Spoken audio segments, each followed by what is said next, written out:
আমরা জেলা কমিটির পক্ষ থেকে আমরা তার প্রতি অকুণ্ঠ সমর্থন এবং তাকে সব ধরনের সহযোগিতা ইনশাআল্লাহ করব। আমাদের দলের পরিষ্কার সিদ্ধান্ত, আমাদের এখানে ফখরুল ইসলাম আমাদের ধানের শীষের মনোনীত প্রার্থী। আমরা শুধু বলতে চাই, আমরা দীর্ঘ 16-17 বছর অবর্ণনীয় নির্যাতন সহ্য করেছি। আমরা আজকে আমাদের প্রথম দায়িত্ব হচ্ছে আমাদের দলের শৃঙ্খলা রক্ষা করা। আজকে আমরা লক্ষ্য করছি, আমরা ইতিমধ্যে জেলা বিএনপির পক্ষ থেকে একটা নোটিশ আমরা জেলার সকল নেতা কর্মীদের উদ্দেশ্যে দিয়েছি। বিশেষ করে 6টি আসনে যারা আমাদের কিছু কর্মীরা আছে, অতি আবেগ, ব্যক্তির প্রতি অনুরাগ, ভালোবাসার কারণে তারা কিছু ভুল ত্রুটি করছেন।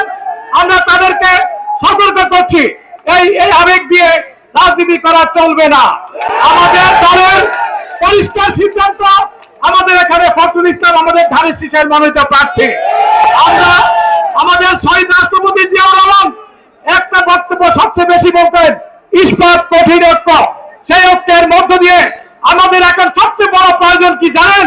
আমাদের মধ্যে ঐক্য, সকল ভেদাভেদ ভুলে গিয়ে ঐক্যবদ্ধভাবে আমরা ধানের শীষকে বিজয়ী করতে হবে নোয়াখালীর 6টি আসনে। এটা আমরা ইনশাআল্লাহ আমাদের নেতা তারেক রহমানকে আমরা কথা দিয়েছি জেলা বিএনপির পক্ষ থেকে। আমরা এই নোয়াখালী বিএনপি সমৃদ্ধ একটি অঞ্চল, তার মধ্যে আপনারা জানেন এই অঞ্চলে একসময় আমাদের আন্তর্জাতিক পর্যায়ের নেতা ব্যারিস্টার মওদুদ আহমেদ ছিলেন, তিনি আজকে নেই। তার অসমাপ্ত অনেক উন্নয়নমূলক কাজ আছে, আমরা সেগুলো পর্যায়ক্রমে বাস্তবায়ন করবেন আমাদের ধানের শীষ মনোনীত প্রার্থী যারা ফখরুল ইসলাম। এবং ফখরুল ইসলাম আমরা জেলা কমিটির পক্ষ থেকে আমরা তার প্রতি অকুণ্ঠ সমর্থন এবং তাকে সব ধরনের সহযোগিতা ইনশাআল্লাহ করব আগামী দিনে। এবং আমাদের যে সমস্ত নেতা কর্মী আমাদের এই অঞ্চলে 2টি সাংগঠনিক কমিটি ইতিমধ্যে আমরা দিয়েছি, 2টি পৌরসভা, যেহেতু তারা সাংগঠনিক দায়িত্বপ্রাপ্ত।